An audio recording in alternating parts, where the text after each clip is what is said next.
Hello everyone, I'm here with my good buddy Steve, and today we're going to be making some fishing baits. We're all kind of set up here. We got some hot plastisol going right now.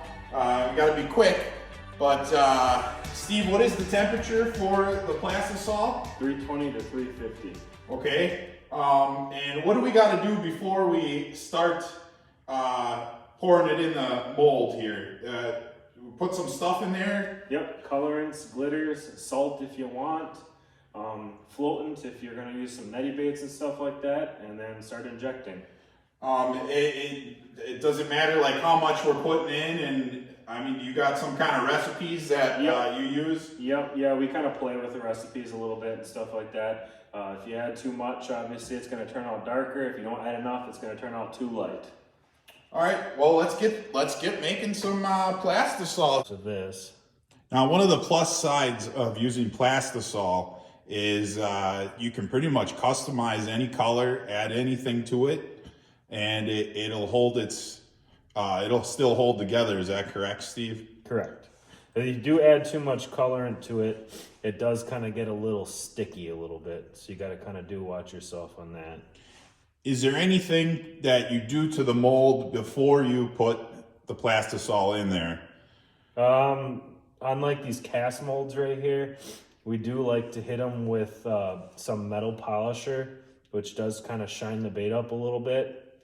But other than that, really just make sure they're clean, make sure all the pre-existing plastic is out of there, and you'll get your results. Now, we got a few different castings here. While he's mixing that up, we'll take a look at all the castings he has here. These are all aluminum, correct? Yes, they're all aluminum. Some are cast, some are finished. The finished ones, you get more of a shiny bait. The cast ones, you get more of a dull finish. But that's what I said before with that metal finisher. You can hit it with that and get a shiny bait out of a cast aluminum. The cast ones are much cheaper than the aluminum ones. And we got some of the glitters here that we can add, that we will be adding. So I know kind of what color I want here and stuff like that. Looks like I use a little bit more watermelon because it is still a hair bit darker for the color that we like. I say normally these come out in drips, but stuff's kind of cold right now. Now, as we're stirring this, you're losing the heat to it. Is there ever a time where you can put it back in the microwave? We're gonna be putting it actually back in the microwave here really shortly to get to that heat, because obviously that heat is going away pretty dang fast. And it is a little chilly inside the garage here. 47 degrees, yeah. It's not heated. All right, that looks about the color that we like right there. And then we add our magical glitter here. There's really no exact recipe on. We just kind of mix it and kind of go as we like. We start usually with like a whole top full. We like our green and gold, right, Brian? Yes, we do. That catches the big bass. And actually, for Brian's sake, they don't even make this color. There, I think we got her up to temp here. Steve's gonna give her a mix. And so what are these two contraptions sitting off to the side over here? These are injectors. They got large ones. Well, they got a bunch of different size ones. This is the extra large, and then this is just the standard size for people that are just starting out. Big ones, obviously, for making large batches. That one, if you just want to shoot a few for yourself. Brian's favorite's the big one, just to let everybody know. And it looks like we're up to about 320. So we're right there. All right. Now, as we were waiting, we set up another two molds because we're gonna be using the big boy here. I'm gonna suck this bitch up. Oops, sorry, excuse my language. Come on over here. Filled in mold. Now, do you get what's called a cold shot, where the baits aren't quite full? Yep, that does happen once in a while, and if it doesn't get full, we just cut them back up and remelt them. Usually what I like to do is just top them off just a little bit like that.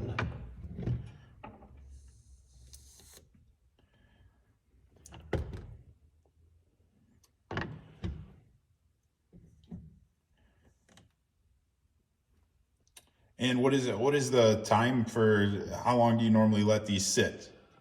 Couple minutes, but once you're done taking them out, don't put them in bags right away because they do keep their mold. And then the excess, just squirt back in there. Sounds like Brian's butt before. See, it's already starting to get like a little harder right there. It goes pretty quick. So now we just wait for it to cure. So we've let it sit here now for a little bit, and we're gonna open up the castings here and see if they're all done. And see if they shot correctly or air voids, anything. When you're pulling these things out, you want to pull them out nice and slow. Look at that. Look at that perfect pour. And those appeared. Turned out pretty good right there. Beautiful. Now, cost wise, what are you looking at versus buying these? I mean, are you saving a whole lot, or if these are actually another perfect one. These are actually the Yamamoto Senko molds. If you guys go to Fleet Farm right now, they're $7.89 for a 10-pack.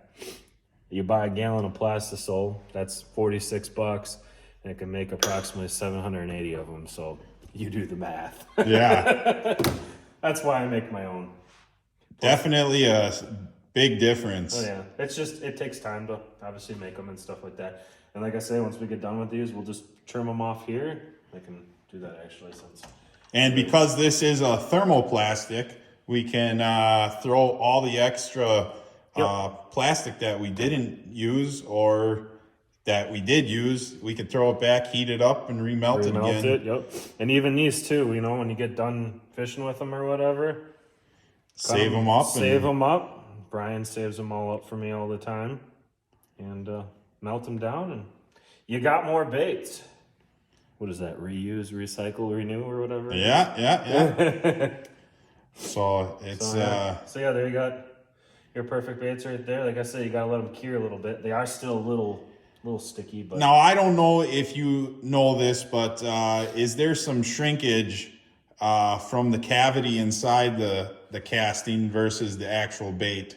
Do you know if they're? I've never had no shrinkage. No. I mean, they're always not like you, Brian. I mean, so when you're doing a mold, the mold is always a little bit bigger than the actual size it needs to be because there is a shrink.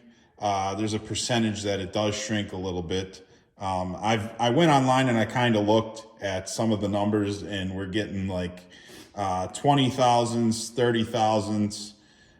It depends on the type of plastic. Like this is a softer plastic, so it was actually less shrinkage. Yeah, and there's three. And then the harder it gets, the more shrinkage it actually has. And there's a bunch of different, I don't know if you want to say that too, a bunch of different Plastisols out there. They got your soft ones, they got your hard or medium ones, which we're using right now, which is the most common.